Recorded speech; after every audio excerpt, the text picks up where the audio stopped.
Hey, so we're back with the Polyend Synth today because they released a new firmware 1.3. Definitely go download it and get on your machine because they've just opened up a new synth that we can play with on this machine. It's called Duel Wave Architecture Synthesizer, or DWA. It has a lot of sample goodness for mangling and creating a lot of atmosphere. So today I want to go through every single variable on there so you get an idea of how it works and how you can get the most out of it. So enough talking. Let's get into it.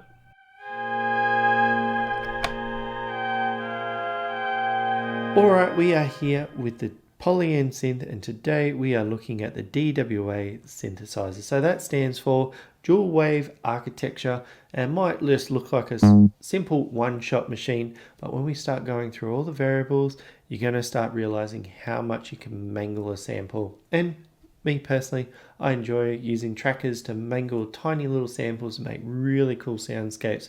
So there's a lot that you can do with this. Now, just to understand the sort of architecture we're dealing with, we've actually got two synth channels or two sound channels. We can apply samples to each one, so you can see them there, and then you can see how they're routed. So I'm just going to turn this one down so we can focus more on one of the sound engines, deep dive how that works, and then we can come back to this panel and see how it all comes together. Now, if you're familiar with samplers, you probably have an idea of what's going on right now, but we'll start with the basics, and like any sampler, you can load in samples. So this is a file that lives on the SD card. Keep your samples a little bit smaller so it doesn't take too long to load them up, but they do help. Like, you get a variety of sounds to start with so you can start playing. Next, we have some controls to control the sample length and where it starts. So we've got our start point. So if there might be a real clicky transient, you can just start a little bit after.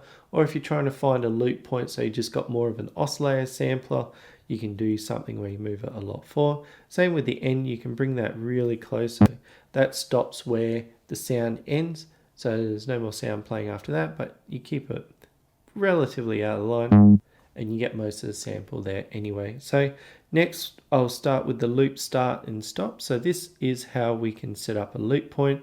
So the first one controls its position and the second one controls its length. Now, just moving it, it's not going to make it work. This is where this play mode comes down.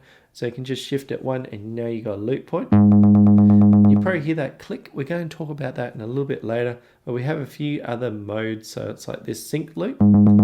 This one actually syncs with the BPM. So if you're using that loop point with a drum break, you can actually just have it keep playing the drums from a certain point. So like, say if you want to make it 4 on the floor, you just find a part where that doof hits and then you got some nice tailings of where the sound is going.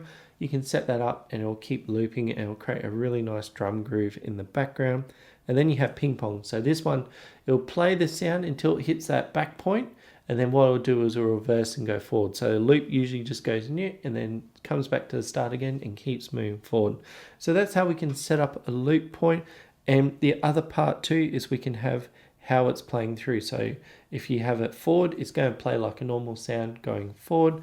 But if I just remove that loop point, so that's forward, that's backwards. So you can have like a reverse snare, all that sort of stuff. And then these last two knobs here is allowing us to tune our sound so we can sort of adjust it into our little part. So enough being said, we get two of those so we can set up a different sound, and like say we have one that's like a transient, one that is a sort of like how the texture is going to come out, or you have two textures layers bouncing off. You'll come into these invisible hands in a little bit, but it just gives us a lot to work with. So let's go into that last menu because this is how we bring our sound together. So that knob I adjusted at the start, that's the mix, so I can bring that to the center so we're getting both our left and our right. But we'll start with the top right. So glide mode and glide time allow us to create that sort of alert between notes. So if you ever heard like a static note, say hit 1 and then hit 2 and it's going to jump to it, this one gives us a nice blend between the two. It's a nice little effect. We do have a volume control in here so we can adjust the oscillators by themselves, not the synthesizer controlling the overall synth. So next we have our gain 1 and 2, and that's the loudness of each of the sounds. And this is where we come to, remember how I was talking about that clickiness, we have these crossfade controls. So if I turn that right down, we're going to just go back to that original one, and then I'm just going to have that loop point gone. We can hear how we got that click on. Yeah, So clicks are usually pretty nasty to have it in a mix, especially with a looping synth. It gets really buzzy. But what crossfade does, as we saw in this one, it creates a nice alert between this point and this point. So it creates like a taper off so we can remove that click. So if I just start turning this up,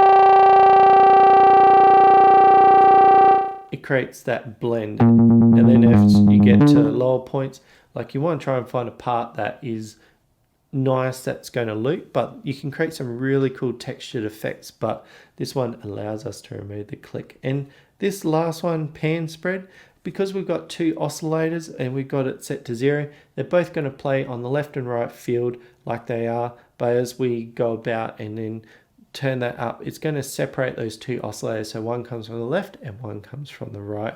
And I'll just quickly, let's make this into a loop too. This is going to sound terrible. And then we'll come in here, we'll set mix in the middle.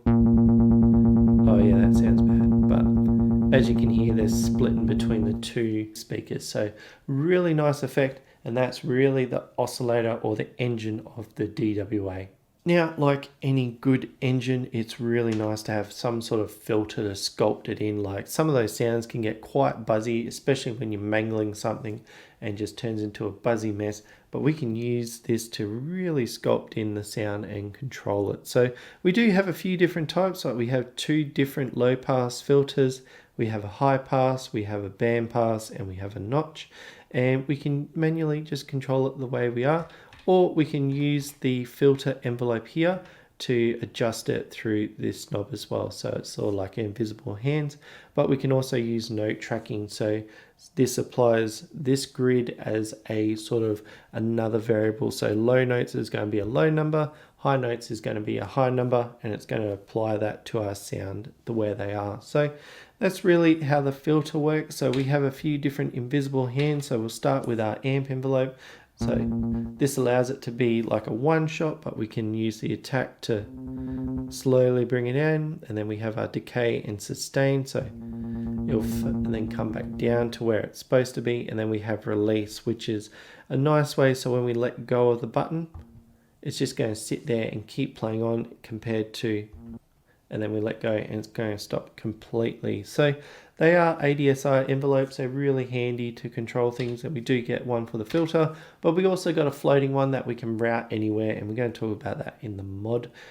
More invisible hands that we have is some LFOs, so these are cycling things that just continue on. So if you do want it to have to sync to tempo, you turn on the sync, and then this is going to turn into a synced BPM. But if you wanted to deal with more frequency, you can dial that in the way you want. So that's really nice for organic stuff. But you do have a few different waveforms that you can bring across, so they're going to adjust the sound via that as it cycles through. And then you have re-trigger, so if it's based on when the note's pressed, it will start again. You have a one shot, so when you hold that note, it's just going to cycle once. So if you run out of ADSR envelopes and you want another sneaky one, you can set this up with a nice ramp and it's going to cycle that once. And then the last one is free running, so no matter what you do, that's just going to run in the background and you can't really change it. So you do have 2 of those, so you have a variety of visible hands that you can use to control everything.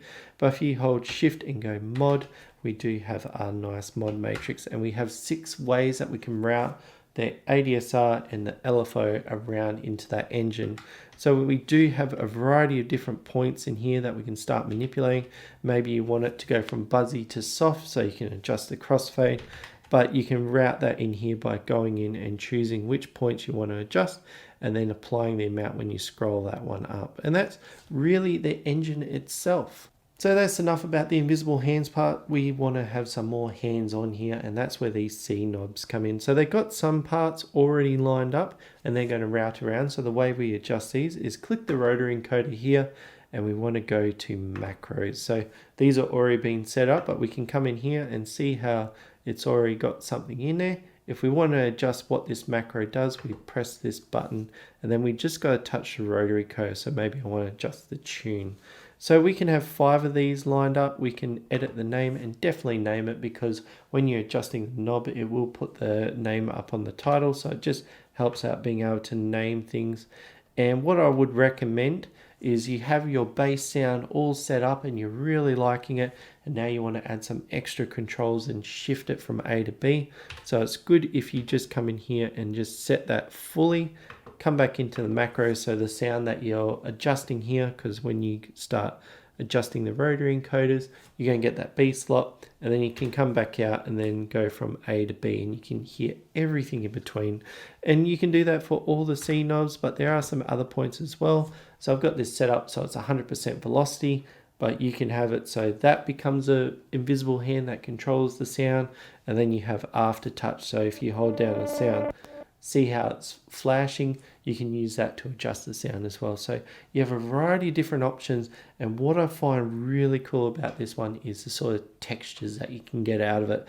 Because there's a sampler, you can go off and sample your other gear, you can capture the oscillators in there, so you could either capture a single cycle, sort of like how we've got the single cycle here. You can go snip that little waveform and put it on this device. You can capture a longer sample, you can capture some chords.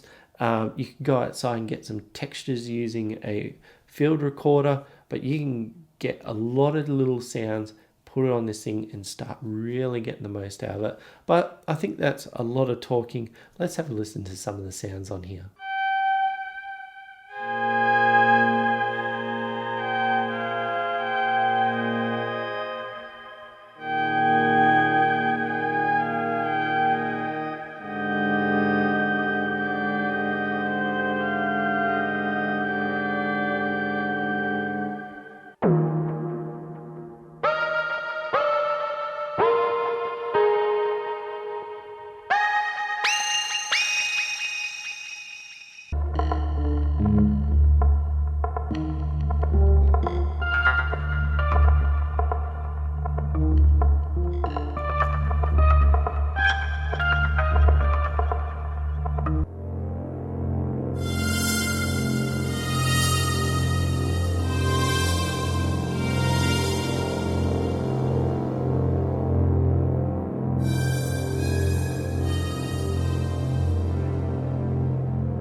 So in the end, I hope that's given you a little bit of food for thought, because having access to some sort of sampler mangler / being able to control loop points, it's such an interesting territory for sound design, being able to take a raw sound file and get some new and interesting sounds out of it. It's something I really enjoy with trackers and what I do day to day. So having it on a hardware synth with a bunch of other synthesizers, you're definitely in for a good time. So that is up to date, all the synthesizers that are on here. There'll be new ones in the future, we'll hope, but really I do have a very nice library to go through each of those machines and get on it. So if you did like this one, definitely give it the thumbs up. It does help the algorithm point it to other people that might have the Polyend Synth and wanting to learn and understand how it works. And if you do have any comments or queries about the video today, please feel free to leave them down below. I do go down there and try and answer anything else that might pop up or any questions about the DWA synth, so feel free to leave them down there. And I will say I do have a bunch of content for the Polyend Synth on my channel, so if you're looking for that, I look forward to seeing you next time.